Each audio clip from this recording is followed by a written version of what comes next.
Olá pessoal, tivemos um probleminha na conexão da nossa primeira live. Vamos tentar agora ver se conseguimos aí fazer um pouquinho mais tarde, falar sobre os crimes digitais e a lei de proteção de dados. Vamos tentar conectar.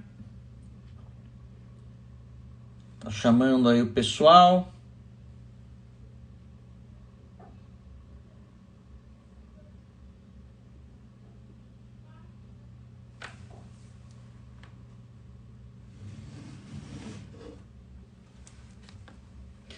Hoje nós teremos o Dr. Vitor Valente para conversar conosco sobre este tema que é a Lei de Proteção de Dados e os Crimes Digitais.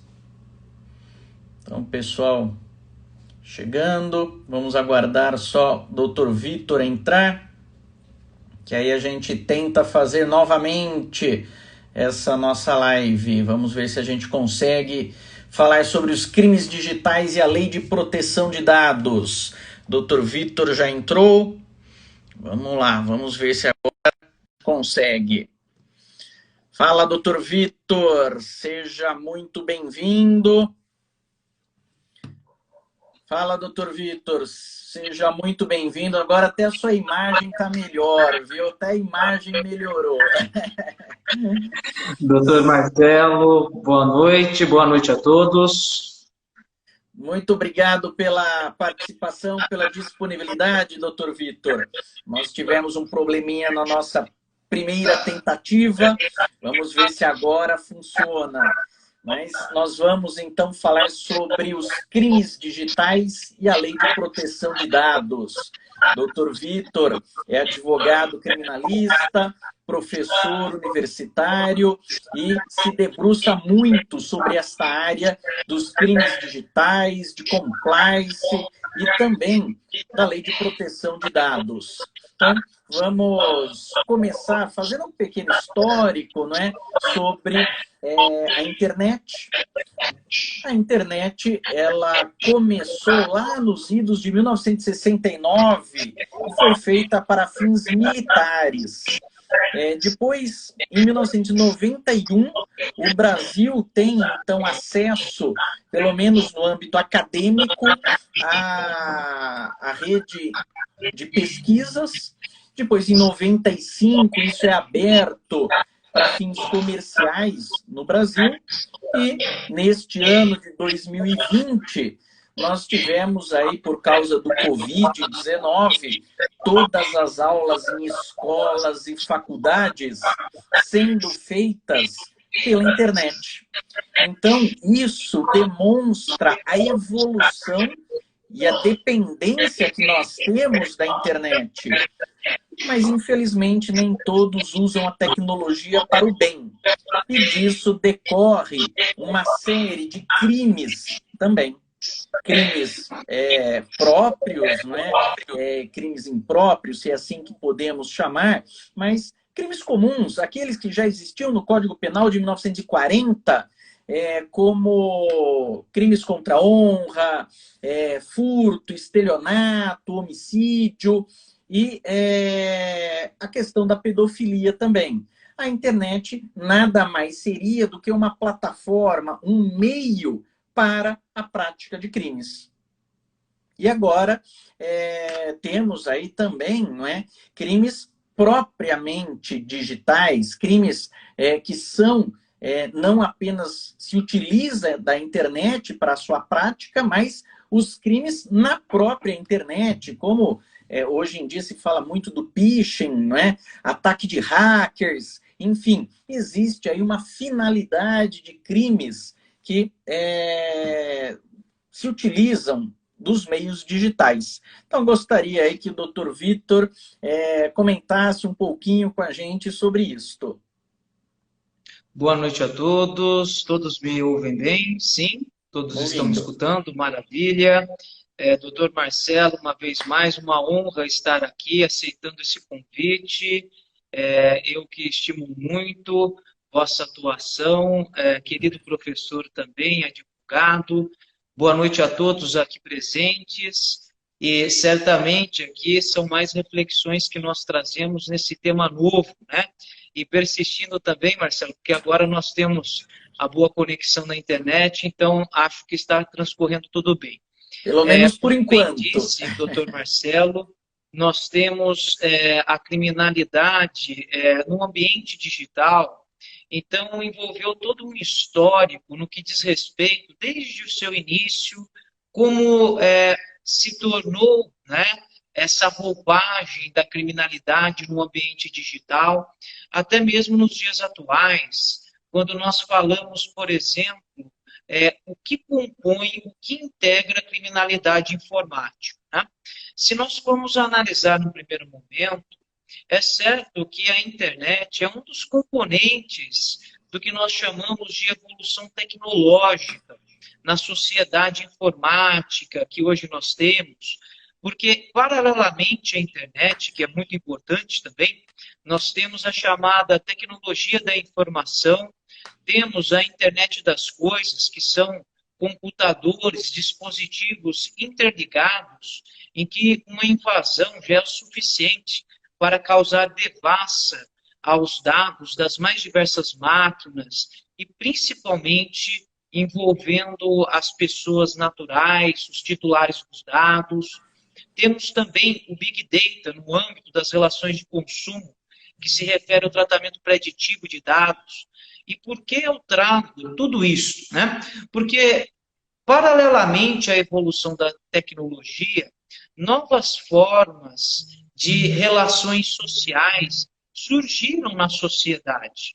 E a internet se expandiu em nível global, até mesmo caracterizando-se por sua transnacionalidade.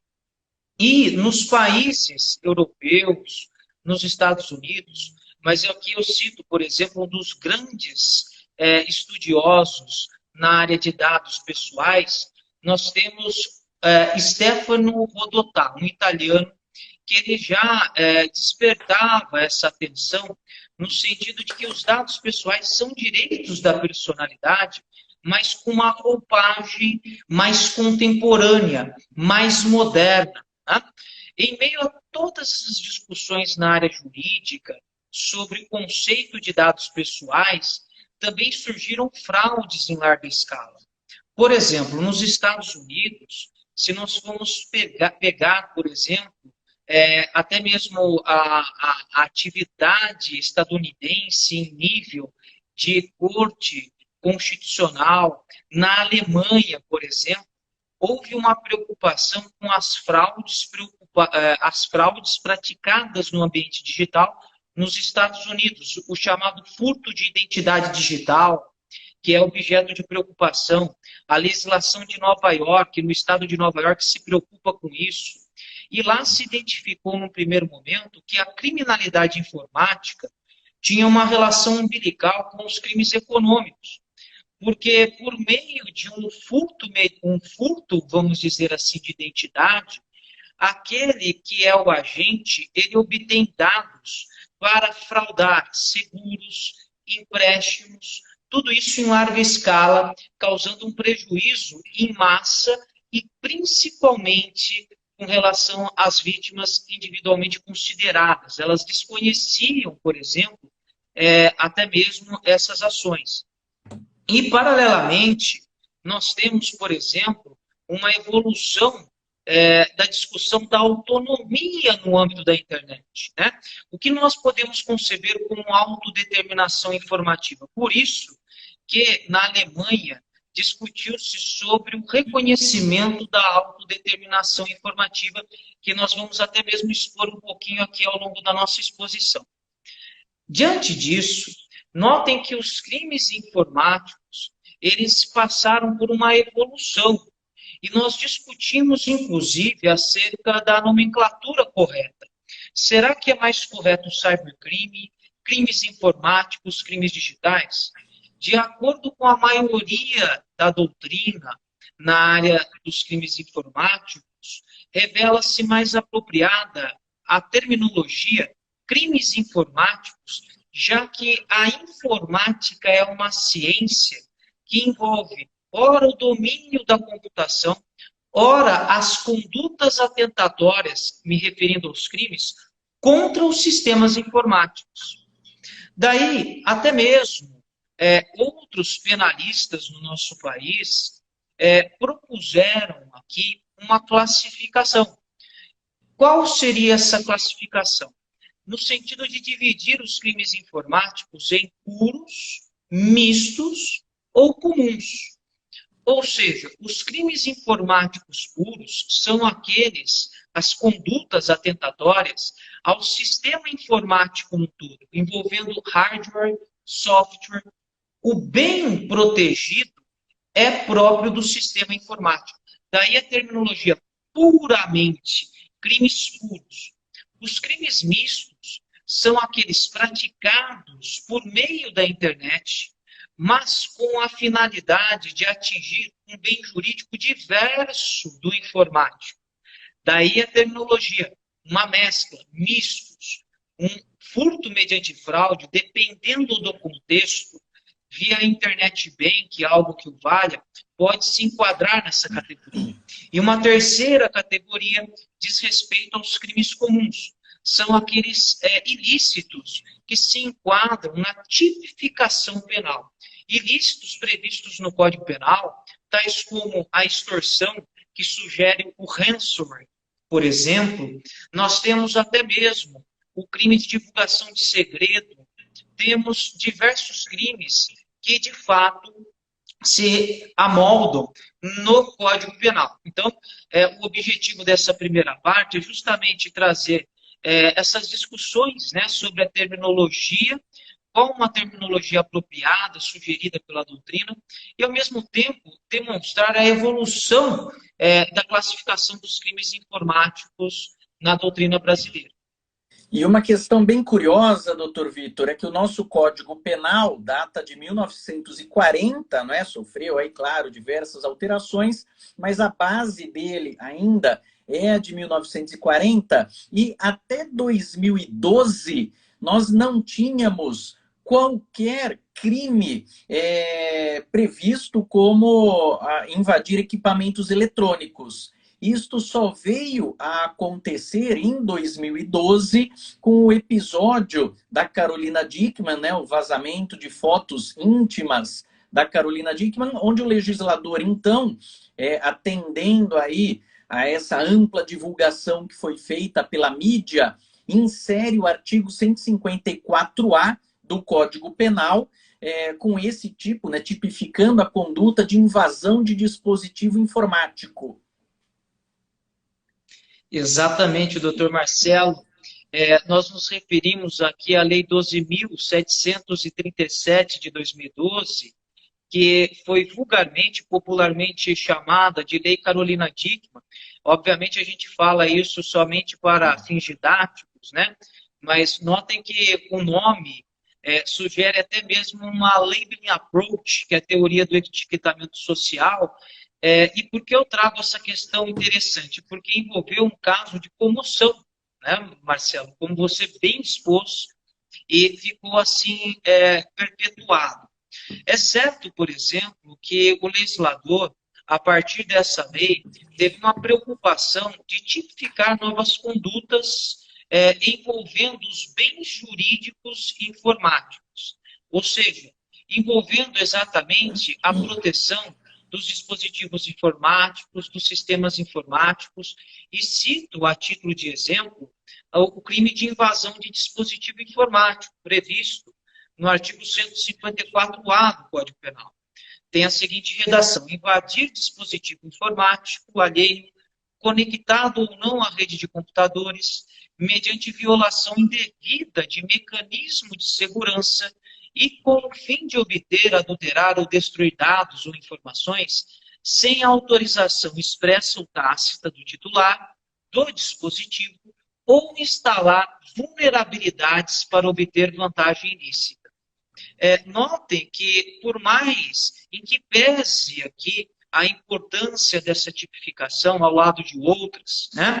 Antes até mesmo o próprio Código Penal, no Código Penal foi inserido até mesmo o crime de inserção de dados falsos em sistemas informáticos da administração pública, é uma modalidade de peculato, artigo 313-A, mas é certo que, a partir dessa legislação, da Lei Carolina Dickmann, vamos assim dizer, 12.737, houve uma preocupação mais acentuada do legislador, embora não tenha sido suficiente. Nós discutimos até mesmo em que ponto seria necessária ou não uma legislação própria para os crimes informáticos, né? Eu sou adepto de que é necessária essa tipificação e não em prol de uma cultura punitivista. Não. O que eu vislumbro é exatamente um caminho para a advocacia voltado até mesmo uma atuação em prol de vítimas, né? E se não bastasse isso, é certo que há um ranço nas investigações criminais, nas persecuções criminais, em razão das dificuldades de elucidação de autoria. Aqui, por exemplo, a pena desse crime de invasão de dispositivo informático é uma pena de detenção de 3 meses a 1 ano e multa. Vamos imaginar que o agente seja reincidente, seja réu primário, se identificado, e daí, necessariamente, nós discutimos o seguinte: será que ele fará jus a algum acordo na esfera criminal, um acordo de não persecução penal, uma suspensão condicional do processo? Notem que pela pena mínima combinada à infração penal, qual seja de 3 meses, esses acordos seriam possíveis, né? E se não bastasse isso, na pior das hipóteses, em se pensando em eventual, por exemplo, condenação, a pena privativa de liberdade, na pior das hipóteses, poderia ser substituída por penas restritivas de direito. É importante que se diga ainda, não querendo me avançar, Marcelo, porque nós temos muitos pontos e também aí com toda a sua propriedade também em conduzir essa live de hoje, mas é certo que ao falarmos dessa tipologia, notem que é indispensável não só o dolo genérico, como também um especial fim de agir do agente, né? Notem vocês que é com o fim de obter, adulterar ou destruir dados ou informações sem autorização.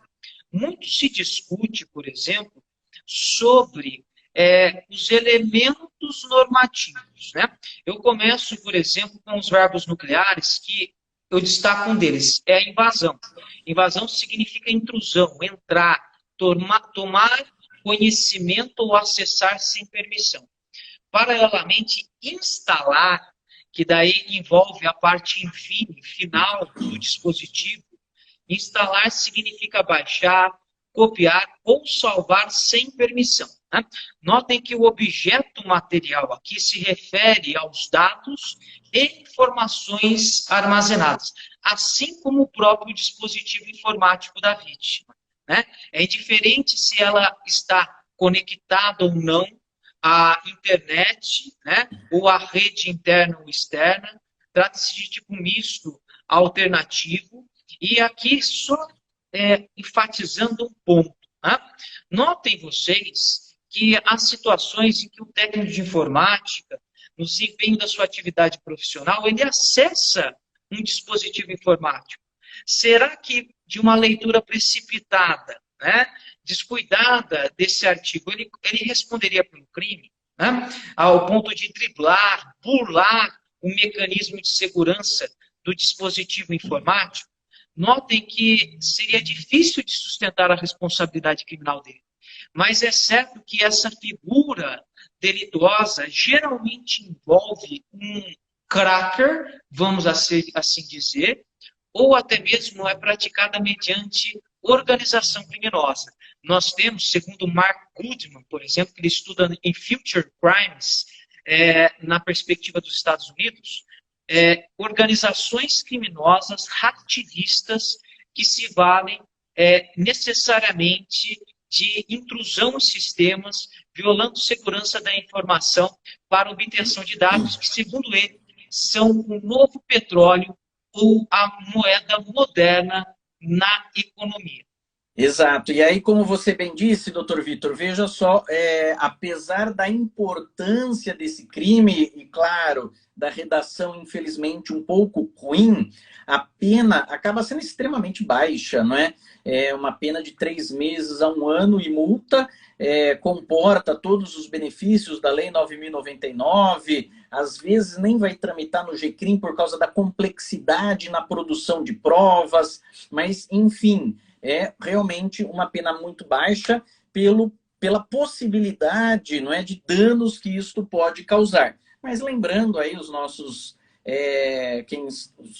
colegas, aí eu vejo que tem alguns alunos, ex-alunos e colegas advogados acompanhando a nossa live, não só no âmbito criminal, a incidência também no âmbito civil, onde se pode buscar uma indenização, né, pelos eventuais prejuízos causados. Mas entendo que há uma certa desproporcionalidade em relação à pena, tendo em vista hoje a dependência, como eu disse no início, que nós temos da internet.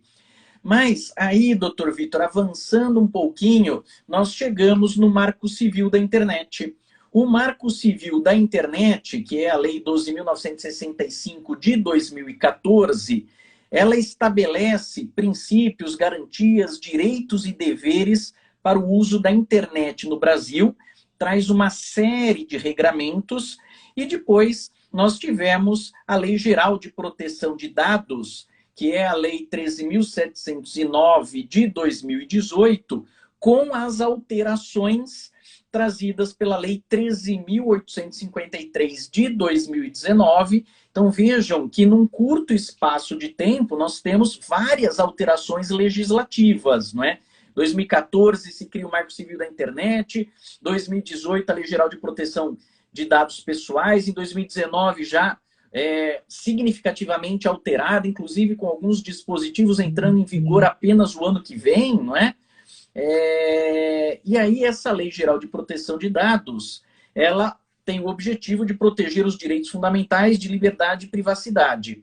Só que ambas as leis trazem uma série de figuras, uma série de pessoas que passam a ter responsabilidade. E nós sabemos que quando se fala em responsabilidade, não é apenas no âmbito civil, porque o direito penal traz no artigo 13, não é, a questão do garantidor. Se ele se omite, ele pode responder criminalmente por isto também. Então, gostaria aí de ouvi-lo um pouquinho sobre essa questão, tanto do Marco Civil da Internet, como da Lei Geral de Proteção de Dados, e fazer aí um paralelo com o artigo 13 do Código Penal, que trata da situação do garante. Com certeza, doutor Marcelo. Esse tema, inclusive, certamente será desenvolvido no nosso país. No primeiro momento, nós discutimos o seguinte, como o próprio professor Marcelo bem expôs, né? A Lei Geral de Proteção de Dados, ela foi objeto de alteração legislativa por diversas vezes, notadamente por questões políticas, como bem nós sabemos, e econômicas. Eu destaco isso, por quê? Por qual motivo? Né? Se nós formos analisar a LGPD, ela prevê uma série de conceitos de responsabilidades, entre as quais, por exemplo, a responsabilidade administrativa, com uma sanção administrativa elevada, né? E notem que aplicar essas sanções num contexto de pandemia ou algo que o valha, não é que seria desarrazoado, desproporcional. É que, de fato, a LGPD ela atingiria muito as atividades empresariais e o momento que nós nos encontramos. Então, se nós pensamos, por exemplo, em meio a tudo isso, né, cabe aqui exatamente uma análise de responsabilidade na perspectiva do direito civil para analisarmos a responsabilidade criminal. Por quê? Porque a LGPD, ela prevê o conceito próprio, no seu artigo 5º, de controlador, daí também tem um conceito de operador e o conceito do encarregado. O controlador é toda pessoa jurídica ou natural responsável pelo tratamento de dados de direito público ou particular que tomará a decisão sobre o dado, sobre o tratamento. Ao passo que esse controlador depende de um operador para o tratamento de dados. Então, por exemplo, vamos imaginar que o próprio controlador ele se dedique ao e-commerce, que é o comércio eletrônico, e ele tem dados armazenados em nuvem, por exemplo, a respeito dos seus clientes. Ele tem que tomar muito cuidado com esses dados, porque quem são titulares são os próprios clientes. O cliente ele tem o direito de controlar o fluxo informacional. Daí, uma nova roupagem dos direitos da personalidade. Nós não analisamos somente sobre o viés da vida privada, da intimidade. Um dado ele também se torna público à medida que ele tem um fluxo na sociedade. E o controle do titular em meio a tudo isso? Por isso que nós falamos de anonimização, de eliminação, uma série de direitos, previstos, salvo o melhor juízo, no artigo 18 da LGPD. Então, vamos imaginar que o operador ele é responsável por operar um sistema de cloud, de nuvem, contendo os dados do controlador. O controlador ele deve necessariamente orientar o operador no sentido do que ele deseja com relação àqueles dados. E, ao mesmo tempo, tem a figura do encarregado, que equivale no GDPR, que é o General Data Protection Regulation, Regulamento Geral de Proteção de Dados da União Europeia, que é o DPO, é o Data Protection Officer. É como se nós falássemos no nosso país do Compliance Officer. É ele que vai fiscalizar e será uma ponte com a Autoridade Nacional de Proteção de Dados, o titular de dados e o controlador. Por que eu trago tudo isso? Porque nós temos uma cadeia de tratamento de dados, uma rede de tratamento de dados. Sob o viés do direito civil, prevalece, e aqui eu trago o Opus Blum, por exemplo, que a responsabilidade será civil subjetiva. Nós temos que avaliar a culpa por parte do controlador e do operador, dependendo do contexto. Se envolver atividades de risco, ou seja, teoria do risco, notem vocês que, excepcionalmente, a responsabilidade será objetiva. Notem o seguinte, tanto o operador como o controlador, eles são chamados de agentes de tratamento de dados.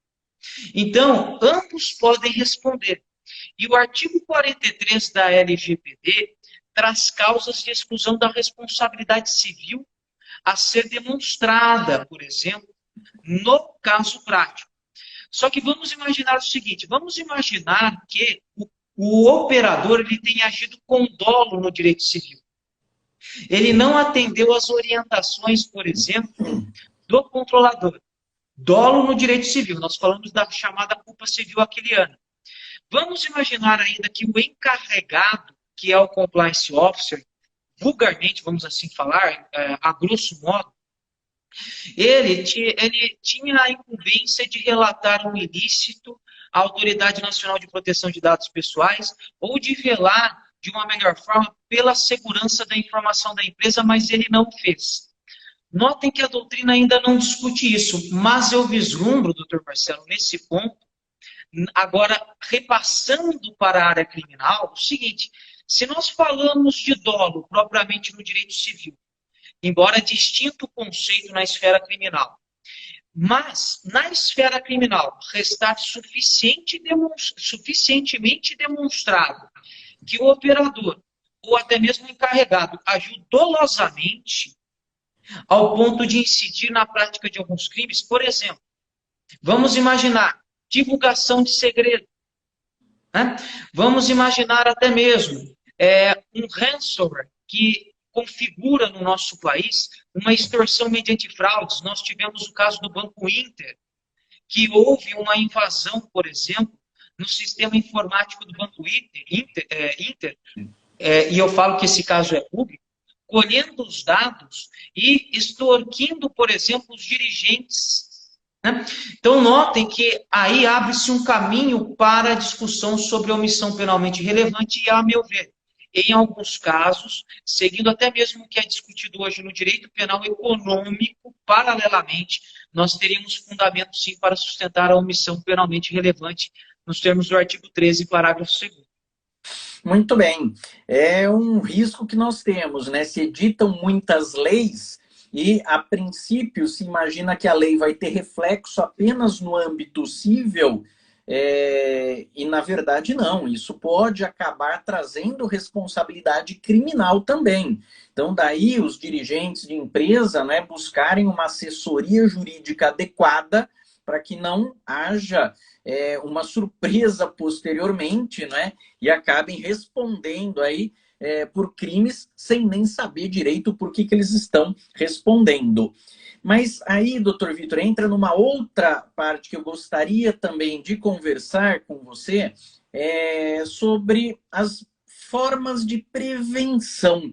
Então, primeiro falando desde um usuário simples, né, como que ele pode se prevenir dessa criminalidade digital, até casos mais complexos envolvendo grandes empresas. Então, temos sempre, a gente ouve na mídia, não é?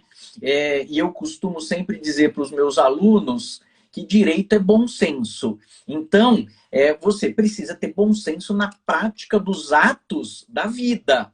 Então, a senha, você não vai revelar a senha do seu cartão de crédito para ninguém, não vai muito menos anotar no verso, né, do cartão de crédito qual que é a senha.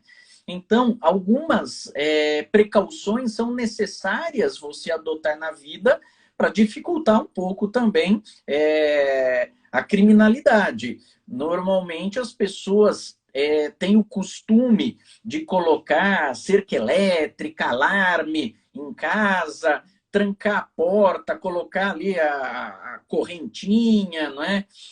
Mas se esquecem que no meio eletrônico também é necessário adotar essas medidas de precaução, não é? Para se prevenir. Então, colocar uma senha forte, ter sempre um antivírus atualizado no computador, utilizar-se aí da criptografia quando possível, né? Então, eu gostaria que você falasse um pouquinho também, doutor Vitor, dessa forma de prevenção que as pessoas podem ter contra essa criminalidade digital crescente aí a cada dia, como você bem disse, né, o caso lá específico do Banco Inter, mas eu vou além. Vários bancos sofrem prejuízos milionários que não vêm à tona, que a imprensa sequer fica sabendo disso, por quê? É mais vantagem para o banco, né, financeiramente, lidar com esse prejuízo do que expor isso tudo e acharem que o sistema do banco não é confiável. Exatamente, doutor Marcelo. Até um adendo à consideração anterior, é importante até registrar que a Lei Geral de Proteção de Dados de Portugal, ela prevê crimes de colheita indevida de dados, da mesma sorte com relação à legislação colombiana, aqui na América Latina, e também o Código Penal argentino prevê uma tipificação própria. A LGPD não prevê nenhuma tipificação, embora com reflexos criminais. E até mesmo avançando em considerações muito apropriadas, doutor Marcelo, a respeito da prevenção. Como prevenir, né? O que eu tenho até mesmo notado, doutor Marcelo, e até mesmo seja na atuação prática, seja nas pesquisas em geral, é no seguinte sentido: eu divido o perfil de vítimas em três. A primeira diz respeito às relações de consumo. A outra diz respeito às pessoas físicas no uso rotineiro, cotidiano, das tecnologias em geral, né? Desde as redes digitais, até mesmo dos smartphones, da internet, num todo. E o terceiro grupo se refere tanto a pessoas físicas, as pessoas em geral, como as pessoas jurídicas, que devem contar com um sistema de segurança da informação muito forte, muito rigoroso. Então, começando no âmbito das relações de consumo, notem que o fato de informarmos, por exemplo, um dado pessoal, irá alimentar um banco de dados, os arquivos de consumo. E notem que a LGPD, em seu artigo 6º, ela se conecta diretamente com até mesmo o Código de Defesa do Consumidor, a Lei 8.068 de 90. Toda e qualquer violação aos dados pessoais dos consumidores caracteriza crime no âmbito das relações de consumo, salvo o melhor juízo no artigo 73. Qual a precaução do consumidor nesse sentido? Ao fornecer um dado, está certo que ele fornece o consumidor como se fosse um contrato de adesão. Ou ele fornece o CPF para fins de cadastro, ou então ele não consegue avançar na negociação. Então, nesse ponto, no âmbito das relações de consumo, é salutar, é mais prudente que o consumidor evite fornecer dados em demasia, porque esses dados eles adquirem outro fluxo do qual não se tem mais controle. Né? Quantas vezes nós presenciamos a venda de dados pessoais de uma empresa para outra em tese? Né? Daí nós temos um segundo ponto, no que toca às pessoas físicas. Né? Essa questão, como inclusive, doutor Vitor, só fazendo um adendo curioso, isso daí há muito tempo atrás, quando eu fazia o mestrado ainda, lá no Largo São Francisco, então a gente ia de metrô, né? Pegava o ônibus, saía de Campinas, ia até São Paulo, descia, pegava o metrô, descia lá na Praça da Sé, e aí, na época, tinha o pessoal que vendia declaração de imposto de renda num CD. O pessoal vendendo declaração de imposto de renda, quem você quisesse. Tinha ali inúmeras autoridades tal, vendendo num CD. Hoje se aperfeiçoou isso, não há mais necessidade dessas bancas de camelô, não é? E você tem aí a criminalidade digital que pode ter acesso a todas essas informações, inclusive com extorsões, como você bem disse, não é? Com certeza, doutor Marcelo.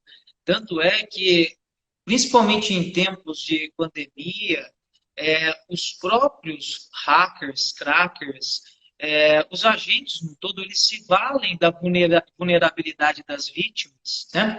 E hoje o que nós temos é exatamente uma biografia digital, uma digital biography, né? Isso já é dito por Daniel Solano nos Estados Unidos, porque parece que o único dado que foi muito bem exposto aqui, que não tem grande importância, ele será coligido, reunido com outros dados para a formação de uma personalidade do consumidor. E aí que vem uma publicidade dirigida, né, que é o target marketing. Isso configura, por exemplo, o geoblocking e o geopricing, que são necessariamente ilícitos anticoncorrenciais. Né? Olha que ponto nós chegamos. Então, tem uma biografia digital por meio dos mais diversos equipamentos, etc., de Big Data, que causa uma devassa à vida privada.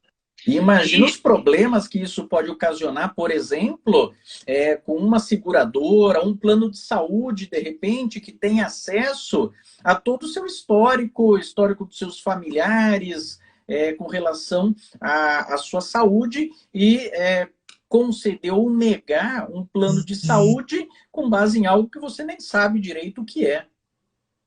Com certeza, doutor Marcelo, que envolve aí um efeito vertiginoso, né?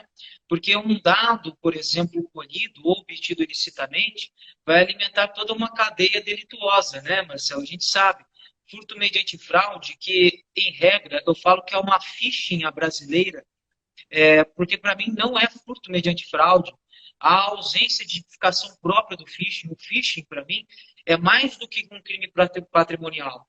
Um phishing, para mim, é justamente atentar contra a privacidade alheia. É um meio para a prática de um crime patrimonial. E daí que as pessoas físicas, né, doutor Marcelo... O phishing, só para esclarecer aí quem não é afeto à área, é aquele envio de e-mail com vírus que armazena dados pessoais como senhas e etc, né? Isso. O phishing seria necessariamente um site clandestino ou meramente um link que lá necessariamente é exposto à própria vítima. A vítima, por vezes por ingenuidade ou até mesmo movida a erro, ela acessa, por exemplo, aquele link ou o próprio site. Isso tem sido até utilizado para colheita de dados para saques irregulares de FGTS, para práticas, por exemplo, de saque internet banking. E daí, a partir desses dados, por exemplo, o agente ele obtém acesso aos mais diversos sistemas ou até mesmo pratica falsidades documentais. Por isso que nós falamos que isso é uma espécie de um phishing, né? É o que aconteceu, por exemplo, até mesmo nos Estados Unidos há um bom tempo. E as pessoas devem se atentar a isso no seguinte sentido. Como bem disse o Dr. Marcelo, perpassa por uma educação digital, que eu vejo que isso é indispensável já desde as primeiras gerações, no sentido de saber manusear os equipamentos, renovar o antivírus. 2, no que toca ao cuidado dos próprios pertences pessoais, eu cito, por exemplo, um pendrive.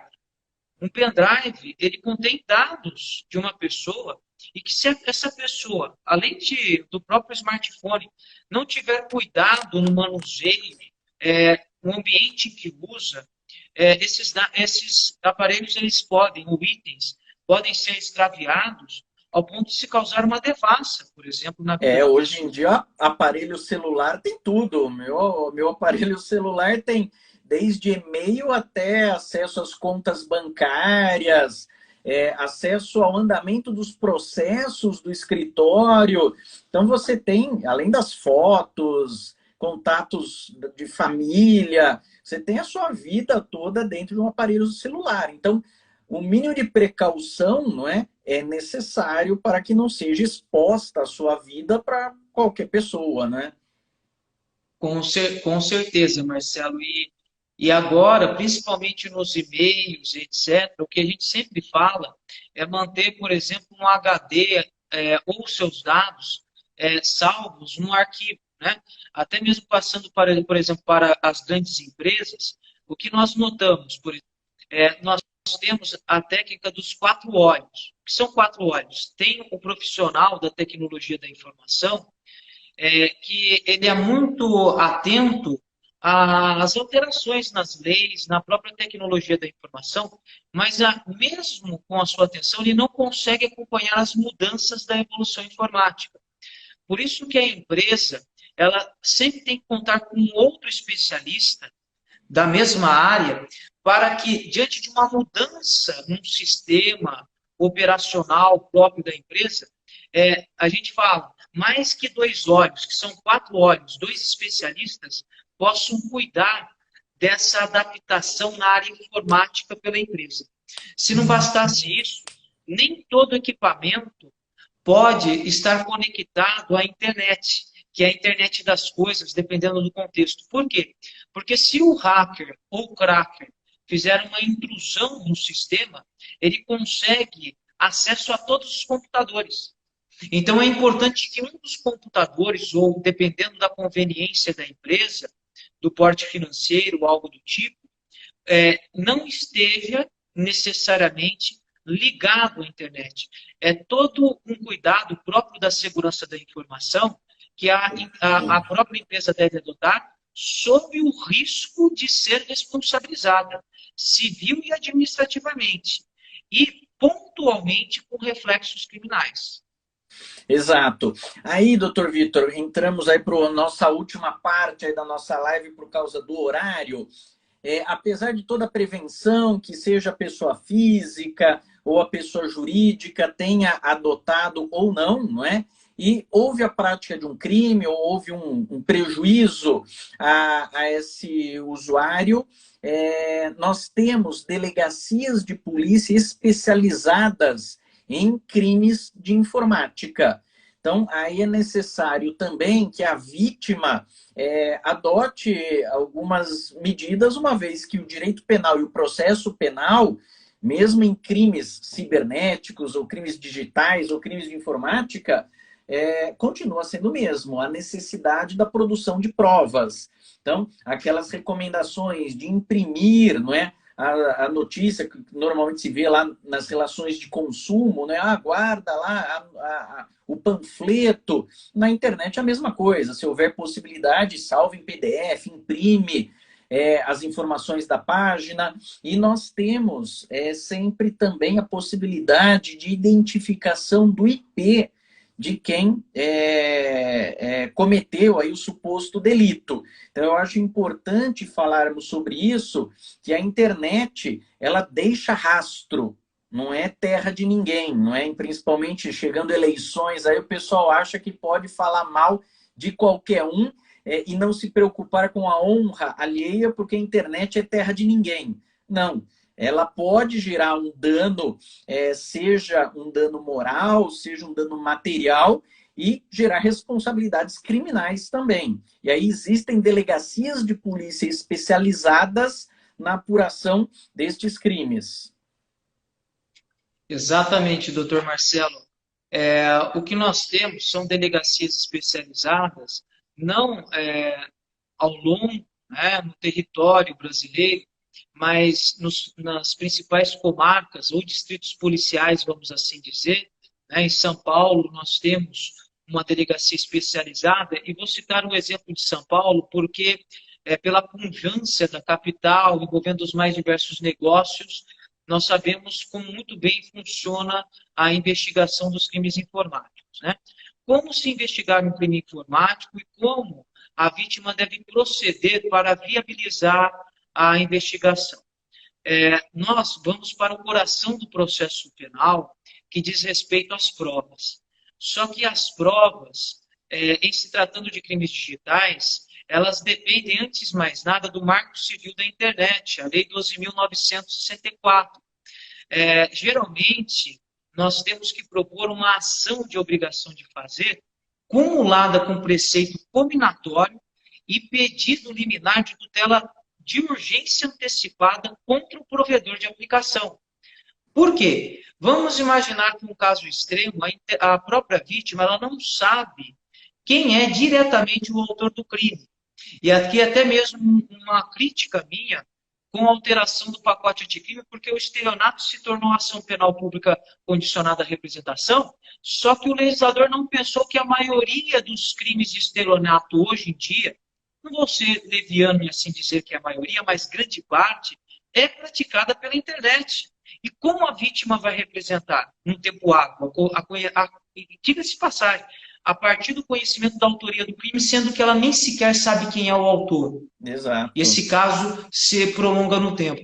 Então, ao falarmos dessa questão do IP, os provedores de internet, eles têm um prazo de até 6 meses para armazenamento do Internet Protocol, dos dados referentes, por exemplo, ao e-mail ou algo que o valha, por meio do qual o usuário teve acesso. O usuário, entendam aqui como o autor do crime. Em meio a tudo isso, o que acontece? É indispensável que a vítima ela possa pleitear o armazenamento por um tempo superior que seja suficiente para a persecução criminal.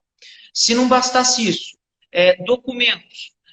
Sugere-se o registro por meio de ata notarial em cartório, em que pese ser cara, nós bem sabemos, porque é indispensável depois para demonstrar eventual ofensa ou um crime de falsa identidade, por exemplo, né? Previsto, salvo o melhor juízo, no artigo 304 do Código Penal. Se não bastasse isso, vamos falar de casos mais extremos. Quando a vítima, por exemplo, ela não tem nenhuma prova e não consegue o IP, é indispensável o que nós chamamos de perícia digital. E hoje em dia, uma perícia ela começa desde uma máquina, desaguando, por exemplo, repassando sob os olhares dos mais diversos operadores do direito e técnicos. E nós discutimos hoje em dia a chamada cadeia de custódia. Como manter a essência em meio a tudo isso, da prova. Um quarto ponto diz respeito à competência. Se um crime for praticado numa comarca, embora, por exemplo, vamos supor a indevida vantagem, embora, por exemplo, o próprio agente tenha, de fato, disponibilizado acesso numa comarca B. Como será a competência? E um quinto ponto diz respeito ao seguinte: se o delegado de polícia não vislumbrar indícios suficientes de autoria e prova da materialidade para lavratura do boletim de ocorrência, ele tem que lavrar, mas tem casos que a gente sabe que ele vai fazer uma análise prévia a fim de que se ele pode ou não avançar na investigação. Como proceder diante desses casos? Se for um crime de ação penal pública, é salutar que a vítima, por meio do seu advogado, procure diretamente o Ministério Público para que lá o próprio promotor de justiça possa requisitar a instauração de inquérito policial, garantindo com isso a persecução criminal. Eu vejo que há uma certa complexidade na apuração destes crimes digitais, e aí, mais uma vez, a imprescindibilidade do acompanhamento de um advogado. Então, sem dúvida, como não se trata de um crime simples, um crime comum, e como bem Dr. Vitor disse, nem todas as delegacias são especializadas na apuração desse tipo de crime. E há uma série de medidas que muitas vezes se tornam necessárias e que o acompanhamento de um advogado especializado na área vai facilitar muito o trabalho da polícia na identificação do crime e o fornecimento de elementos, de provas, para que o Ministério Público possa, né, formar sua opinião sobre o delito e decidir sobre o oferecimento de denúncia ou não. Então, com a prática de um crime informático, né, de um cybercrime, se houver a possibilidade da vítima buscar um advogado, eu acho que isso, um advogado especialista na área, não é, acaba facilitando muito tanto o trabalho da delegacia de polícia no âmbito de investigação, como também depois do Ministério Público no oferecimento de denúncia. Então, é algo ainda muito complexo, né? Em termos de história, é algo muito novo, mas que se mostra aí uma grande área de atuação também para os operadores do direito.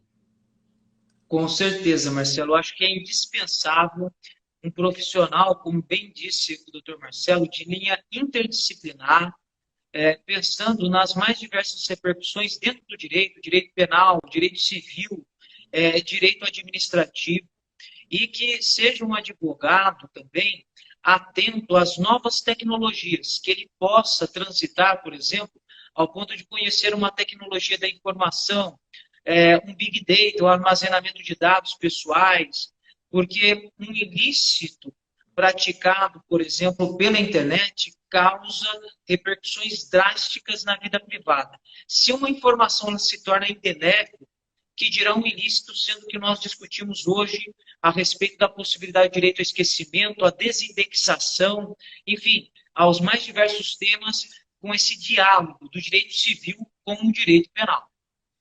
Exato, muito bem, doutor Vitor. Nós vamos chegando aí ao final da nossa live. Eu agradeço muito a sua disponibilidade em compartilhar o conhecimento que o senhor tem aí sobre os crimes digitais e a Lei Geral de Proteção de Dados.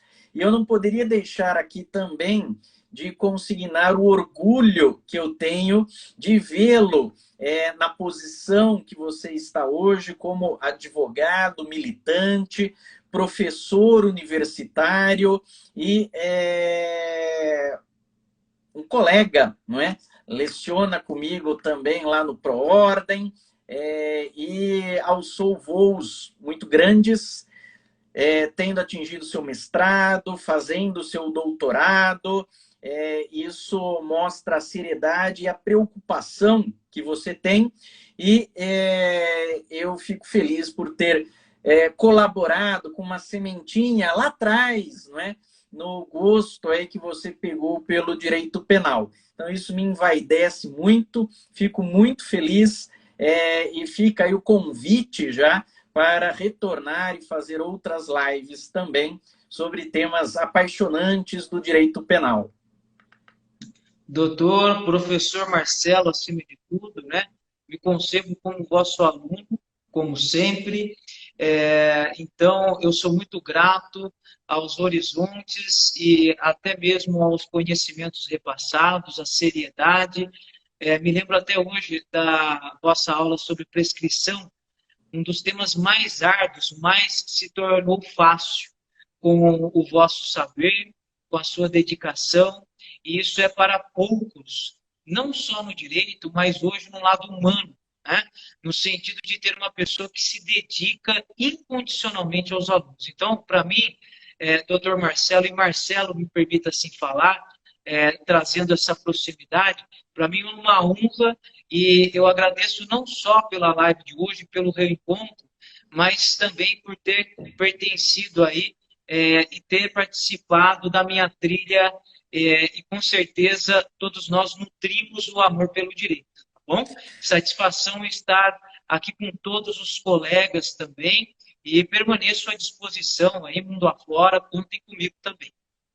Maravilha, doutor Vitor, muito obrigado, agradeço também a todos os ouvintes, e com a sua permissão eu vou depois disponibilizar essa live no meu canal do YouTube, Marcelo Valdir Monteiro, onde os colegas podem, então, quem não teve a oportunidade ou quem não conseguiu assistir inteira, podem ali tomar as suas anotações, e eu e o doutor Vitor continuamos aí à disposição para qualquer esclarecimento que vocês tenham. Nossas redes sociais estão abertas. E, mais uma vez, doutor Vitor, agradeço muito aí a sua disponibilidade e até uma próxima oportunidade. Muito obrigado a todos. Forte abraço. Obrigado, Tchau, tchau. um abraço a todos.